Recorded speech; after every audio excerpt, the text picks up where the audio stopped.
জনগণকে নিরাপদ ও ঝামেলামুক্ত ঈদযাত্রা উপহার দিতে সর্বোচ্চ চেষ্টা চলছে বলে জানিয়েছেন পরিবহন মালিক ও সরকার সংশ্লিষ্টরা। অতিরিক্ত ভাড়া আদায়, হয়রানি, চাঁদাবাজি রোধ এবং নিরাপত্তা নিশ্চিতে কঠোর অবস্থানের কথা জানিয়েছে পুলিশ। সোমবার ঈদযাত্রা নিয়ে মালিক ও শ্রমিক কমিটির মত বিনিময় সভায় বক্তব্য রাখেন তারা। পবিত্র ঈদ উল ফিতরের বাকি আর মাত্র কয়েকদিন। প্রিয়জনের সঙ্গে ঈদের আনন্দ ভাগ করে নিতে রাজধানী ছাড়বেন ঘরমুখো মানুষ। রাস্তায় বাড়বে যানবাহনের চাপ, আর বাস টার্মিনালগুলোতে বাড়বে যাত্রীদের ভিড়। ঈদযাত্রা নিরাপদ ও ঝামেলামুক্ত করতে প্রস্তুতি নিচ্ছে প্রশাসন ও পরিবহন সংশ্লিষ্টরা। সায়েদাবাদ বাস টার্মিনালে এক মতবিনিময় সভায় মতামত তুলে ধরেন সরকার, আইনশৃঙ্খলা বাহিনী ও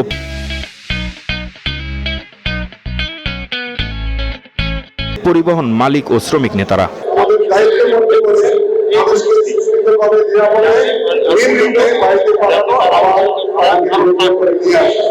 অতিরিক্ত ভাড়া আদায়, হয়রানি সহ চাঁদাবাজি রোধে কঠোর অবস্থানের কথা জানিয়েছে পুলিশ। এই ঈদযাত্রায় আমাদের বিভিন্ন বাস টার্মিনাল কেন্দ্রিক এবং বিভিন্ন রোড কেন্দ্রিক পর্যাপ্ত সংখ্যক ট্রাফিক পুলিশ এবং অস্ত্রধারী পুলিশ প্রদান করা হবে যাত্রীদের নিরাপত্তা এবং যাত্রীদের গমনাগমন আরো দ্রুত করার জন্য।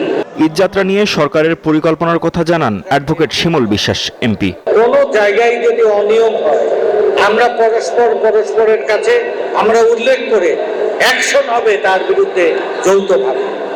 আমরা এখানে কোনো ছিনতাইকারীকে অ্যালাউ করব না, টার্মিনালে কোনো মলমপাটিকে অ্যালাউ করব না, কোনো হয়রানিমূলক কালোবাজারি, চাঁদা, কোনো ধরনের কোনো অনিয়মকে আমরা অ্যালাউ করব না।